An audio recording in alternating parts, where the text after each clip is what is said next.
Hello everybody, are you ready for an adventure? I want you to picture this. You're in Seoul, South Korea. A city that buzzes with so much energy it feels like it's alive. The lights are bright, the music is loud. Everywhere you look, there's something incredible to see. But I'm gonna let you in on a little secret. The very best part of this city isn't always in the spotlight. It's hiding in the little alleyways, tucked away in quiet neighborhoods. And guess what? It's food. I'm talking about the kind of food that makes you close your eyes and just say, wow. Not the fancy stuff in the big restaurants, although that's great too. I'm talking about street food. So, where do we start? Most people who visit Seoul head straight for places like Myeongdong. And hey, I get it. You'll see towering soft-serve cones, the glistening tornado potatoes on a stick, and the cheese-drenched lobster tails. It's all delicious, it's fun, and you should absolutely try it, but that's the tourist track. The greatest hits album. We're here to find the deep cuts, the B-sides. We're here to find the spots the locals whisper about, the places where tradition is still king. To find these places, you have to be willing to get a little lost. Look for the older neighborhoods, the ajumas and ajushis gathered around an unassuming stall. That is your sign. That is your green light. That is where you'll find the good stuff. These hidden spots are the lifeblood of their communities, more than places to grab a quick bite. Our first adventure takes us to Mangwon Market. Now this market is becoming more popular, but most visitors stick to the main path. Grabbing the famous knife-cut noodles, the trendy croquettes, they are wonderful, don't get me wrong. But we are turning left down a smaller, less crowded aisle. We're looking for a specific smell. Frying oil, mixed with something else, savory and a little sweet. We're hunting gochu twigim, fried chili peppers. We found it. An elderly couple runs it. Mr. Park handles the batter and the fryer, practiced 40 years. She stuffs each green chili with minced pork, tofu, glass noodles, a tiny bit of grated ginger every morning. Mr. Park scoops peppers into light, airy batter and gently places them into hot oil. They sizzle and turn a perfect golden brown. He lifts them with a strainer, rests them a second, then hands one over on wax paper, piping hot. The outside is unbelievably crispy, shattering on the first bite. The inside, not too spicy, fresh green, softened by frying, pork, tofu, and delicate noodles, a textural masterpiece. Next, we're heading into the maze of Yuljiro. By day, it's all business, printing presses, hardware stores, but by night, hidden in the alleyways behind the metal shops, a different world comes alive.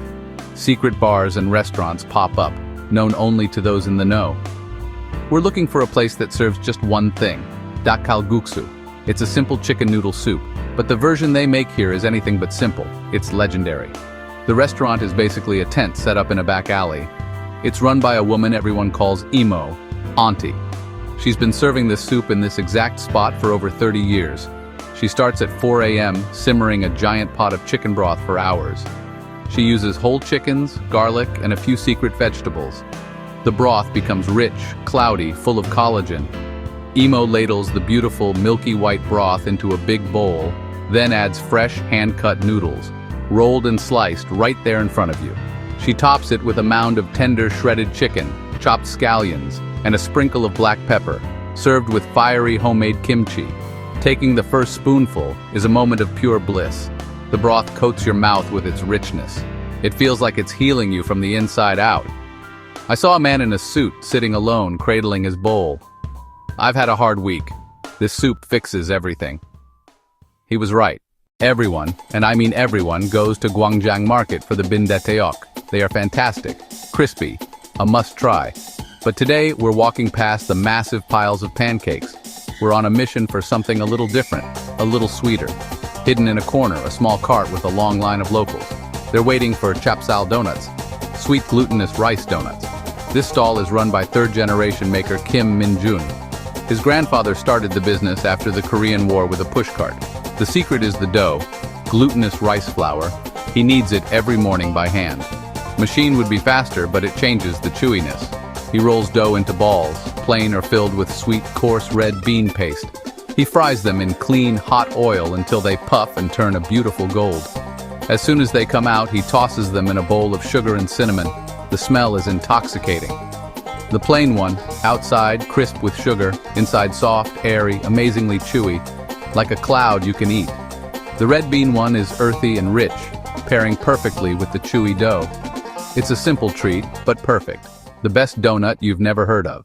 Our final stop is in a quiet, charming neighborhood, Seoul Village, just west of Gyeongbokgung. This area is filled with traditional houses, art galleries, and a calm, relaxed atmosphere.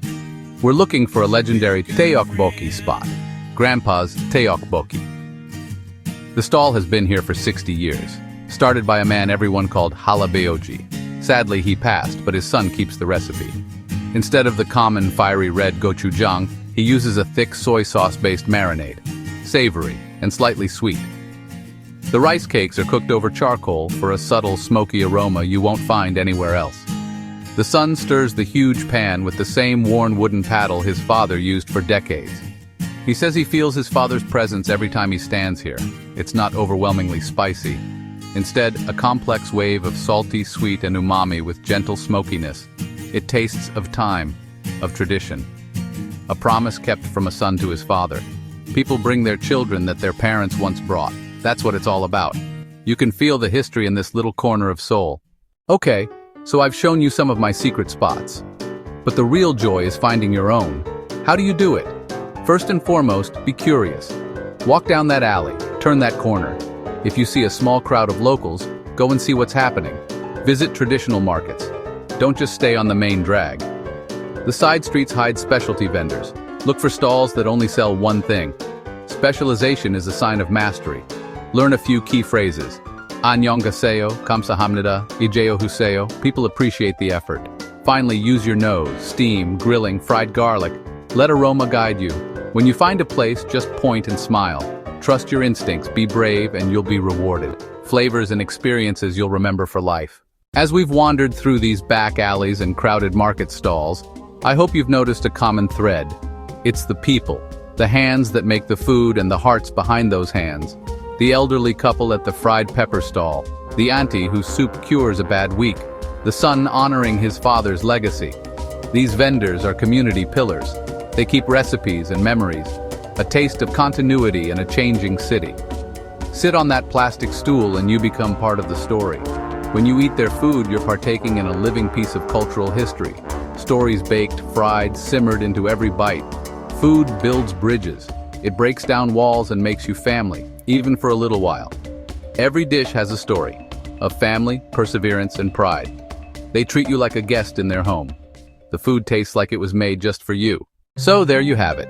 A tiny peek into the secret, wonderful world of Seoul's street food. Crispy fried peppers, soul-warming chicken soup, chewy donuts, smoky savory rice cakes. This is just the beginning. For every spot we visited, there are 100 more waiting to be discovered. Find that little stall, order something that smells amazing, and take that first glorious bite. Try the thing you can't pronounce. Eat at the place with no sign. Sit next to a stranger and share a smile. You'll be amazed at the doors it opens and the friends you make along the way. Thank you for coming along.